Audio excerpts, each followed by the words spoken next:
Hello, hello. Welcome to Aaliyah Creative. April here. This is my At Least I Tried journal. And that title pretty much tells you all. This started out as a prompt journal for some watercolors, and I did exactly 2 pages of that challenge before I abandoned it. And then I was like, hey, let's do mixed media. And so I did this. And then it just dissolved into madness.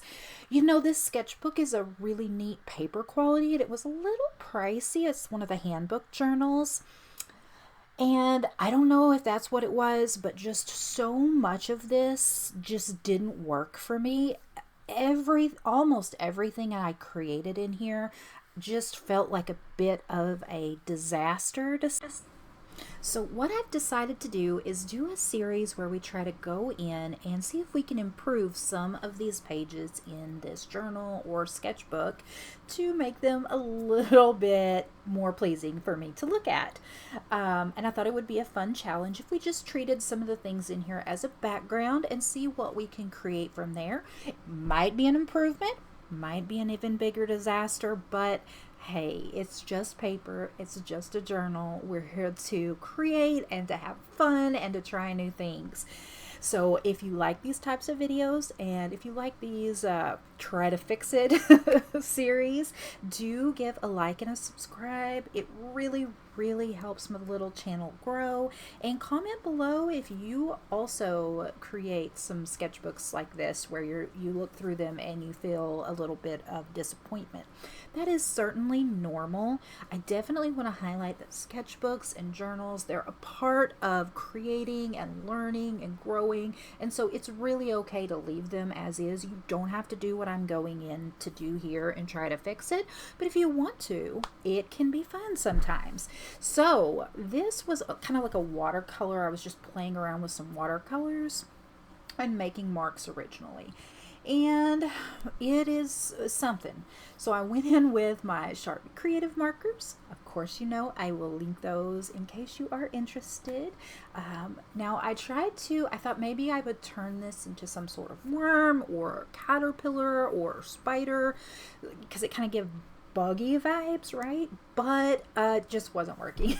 So the purple of the marker and the watercolor, it was just like, no, it was not looking good. And then I thought, well, what else could we do? We could cover it up with some collage papers and see what we could do from there. So I just kind of started going through some of my scraps and pulling out some ephemera that I have made, some things that were maybe in the same color palette with these purples and yellows, which may have been a mistake because I'm struggling with the yellow purple combination right now. I've been using it a lot lately. As a matter of fact, my son was like, "Do you even like yellow?" I was like, "Yes, I like yellow." He's like, "Because every time you have a page with yellow, you're like, I don't like this." And I'm like, "Well, I do like yellow. And I do like purple. And theoretically, they go well together. But for whatever reason, I wasn't feeling it. So, yeah. And so I was like, you know what? Let's just pull some of this blue, kind of this like baby sky blue out. But the problem was it's, of course, not dark enough to really cover up much. But at this point, I'm like, let's just move on and stop trying to transform the little splatter into a bug because I wasn't loving it. And let's throw in some different colors to see. And I know that I really do tend to love the blues and the purples together. So I was like, this should be a safe way to fix this. So I could have painted this, but I really like to go in with, some type of scraping tool, or I don't even know what you call this, and do it this way. I like that I get a sheerer coverage than when I use a paintbrush. Now, this is probably because I tend to be incredibly heavy handed with all of my products. I'm always like, more is better, glop it on.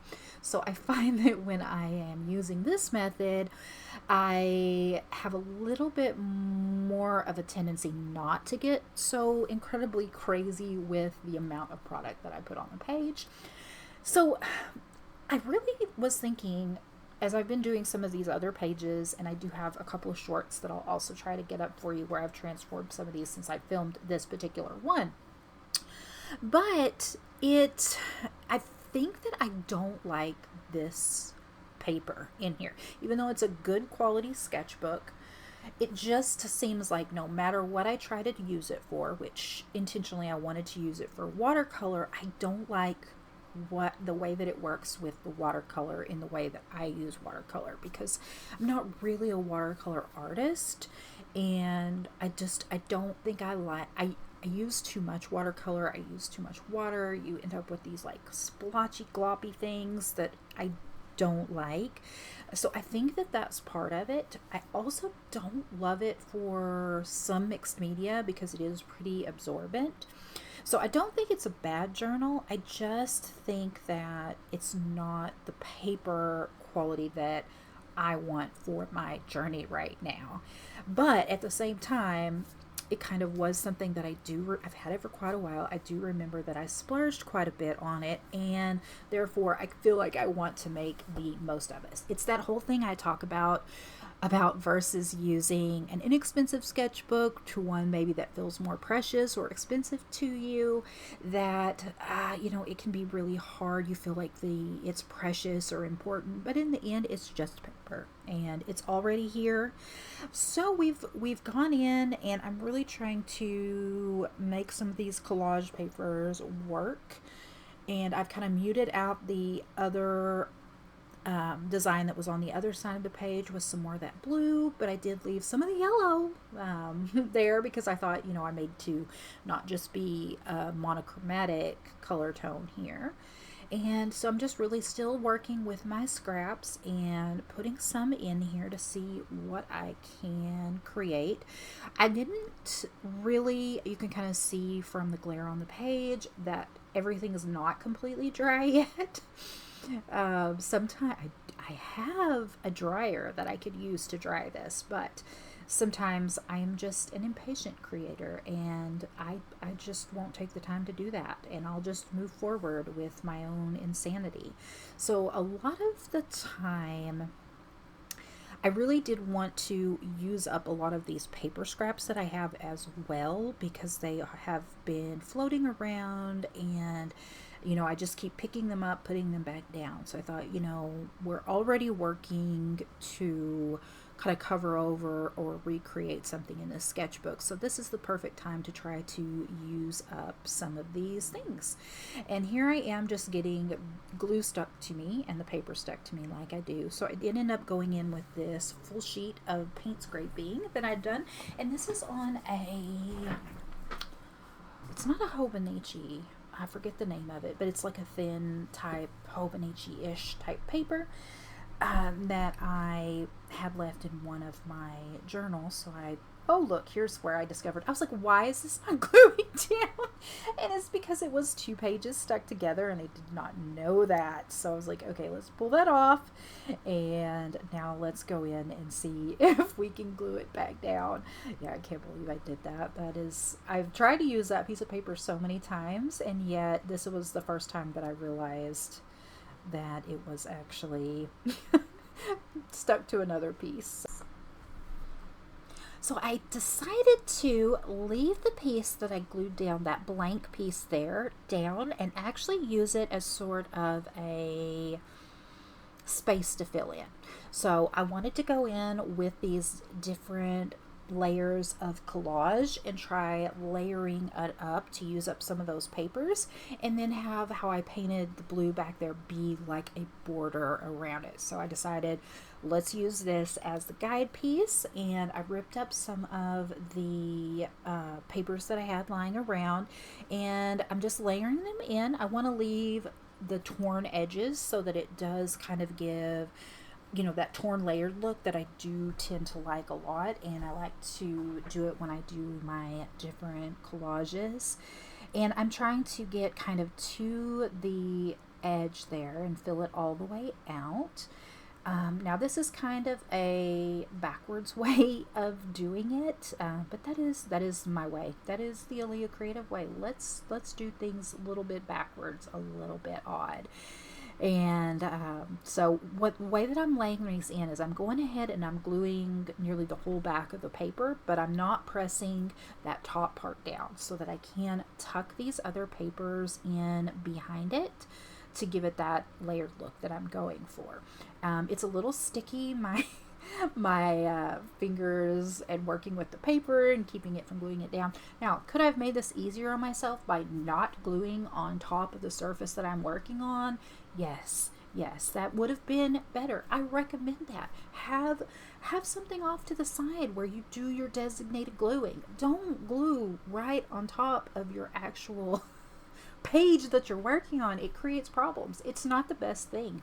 I'm going to continue to do it anyway because I am just a messy, lazy creator, and sometimes I just can't be bothered to take that 1.5 extra seconds to glue not directly on here. So, but sometimes you do have to learn to really embrace the way that you do things, or you can change and do things the correct way. It's up to you, or you can do both. That's what I am a big fan on. I'm struggling with the glue, having to really peel things back up to get that look that I was going for. And I'm pretty excited because I got to use that scraped paper that I've been wanting to use, but I got to use it in a different way just by tearing it and gluing it. I mean, I could have just glued it down as is, but just look at all the little fun patterns and shapes and kind of textures that you get from trying something different. I did not pre-plan this. It is just me figuring things out as I go, playing. Sometimes when you work like this, you're going to end up with a mess, but that's okay. And I'm still determined to use some of these circle pieces that I cut out. But to keep with that theme of having the frame around it, I decided to go in and cut the circles in half. Also can give some continuity because you can use that same circle on the other side to balance it out. Then I did have this one that had some more of the kind of the lighter purple tones that I wanted to pull in. And so it's really easy to make these. I basically will just create like a textured background paper and then go in with like a Sharpie or a creative marker or an acrylic marker, whatever you want to call them, and just create like rough circles, kind of messy circles with it, and then color those in, fill them out, add extra things. And here I still had that edges pulled up and loose, which was great because I decided that I could tuck this half circle in there and give it an even more fun look. Now I like the way that this is transformed. I definitely like it better than the watercolor mess that was going on before. So it's time to tackle the other side of the page. Now, for this, I decided to fall back on a type of art that I've been doing for a while. It's very relaxing, very meditative. I highly recommend it. And that is neurographic art, which, as far as I know, was a creative method that was developed by Russian psychologist Pavel something in 2014, and it involves drawing free-form lines on paper, often referred to as neurolines, and then rounding out any of those sharp corners to create like a calm, mindful way. It stimulates your brain and promotes positive changes. So on top of being something that you can use to transform maybe a page that you don't really love or doesn't work for you, this can be a very meditative way, which I think is really important because if you have some pages in your sketchbook or your journal that you're not quite happy with, you might not be having some good feelings. You may need something to kind of turn that around. So what I do is I like to go in typically with my Posca paint pens, a thick acrylic marker, and you can do this on blank paper or over what is already existing, which is what I'm doing here. And so I drew with my non-dominant hand. You don't have to do that, but for me, I really wanted to free myself up and not be so controlled. And now, anywhere that those lines are crossing, we're going to go in and we're going to soften them out. Sometimes I overthink this And I don't think that that's something everyone does, but if it starts to get a little stressful where you're like, why is everything looking the same? Stop thinking about that and just think about rounding the corners. Just focus on softening any of those edges. If it looks like your lines are too thick or too thin, you can always go back in, just draw over that. You really just want to get lost in the process. And sometimes it can seem like, you're almost done, and then you glance back over it and you realize that you've missed several spots. Now, another thing, if you feel like maybe there isn't enough going on one corner of the page, you can always go in and add some more lines and then go back and round out those corners as well. But it really is something that I enjoy doing. And then you can play with it. You could fill these in. You could leave it exactly like it is. You could try using different colors. So, like here, I'm using just the traditional black. I think it works pretty well because we're going over those existing colors, but you could use, a different colored pen, bright pink, red, whatever you want. There's so many different ways that you can play with this. And I do find it to be calming. There are some times when I try to do it and it can cause a little frustration. And if you're running into that, put it aside. Don't discount it entirely. Maybe just come back and try it on another day. And that's something I like to point out about art is sometimes you'll try something and you won't care for it. It won't work. It doesn't have the intended look, the feel. But that doesn't mean that it won't work for you in the future, because sometimes it's just a weird day, or it can be, just one of those moments where you're putting too much pressure on yourself to make something look a certain way. I know that I am certainly guilty of that. Now, this is normally once you have all of the areas rounded off, you can be finished, you can be done with it. And I do like the way that like I said, I like the way that it looks here, but I still felt like my pen wanted to keep moving. So I decided to do something that I've never done before, and that was just go in and add some lines to the circles here to create a little bit of a different pattern. And it was a fun experience. I'm not 100% sure that I like the way that it came out. I kind of liked it exactly as you're seeing it here, but you really don't know until you give it a try. So I definitely recommend giving this technique a try, and let me know in the comments below. Is it something that you find relaxing? Is it intimidating? Do you need more instruction? I can definitely show you some different ways to do this if you would like. But the other thing that I wanted to chat about is some projects that I have in the works and coming up, and I just wanted to know if you were maybe interested in those or what you'd like to see first. So I have been working on a free mini journaling class, and that is on turning a little tiny composition notebook into a creative play journal without a lot of pressure, something that you could easily finish in a month or so. And that is completely free, so if you would like to see more on that first, let me know. The other thing is that I have been working on some ephemera printables that I will be offering, some for free and some for sale.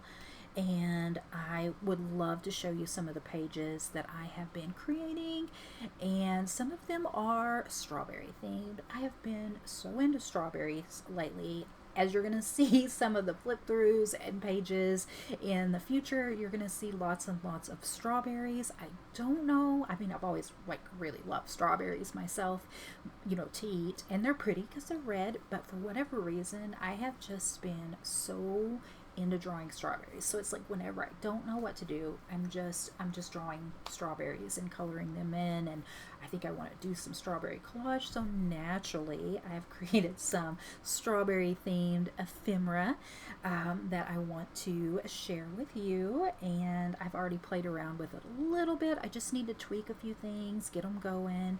And then I'm also working on my children's book. So that is something that has been in the works for a couple of years now, and I have actually illustrated children's books for another author, but this will be the first one that I'm doing with my own story and my own artwork, and it's actually based on a story that I wrote for my children when they were babies. And I'm talking my oldest children, not my youngest children. So it's a very, very old story written when I was very young, and I'm revamping it and bringing it to life. So let me know if you'd like to know about the process of that. I can definitely show it. I'm figuring out as I go.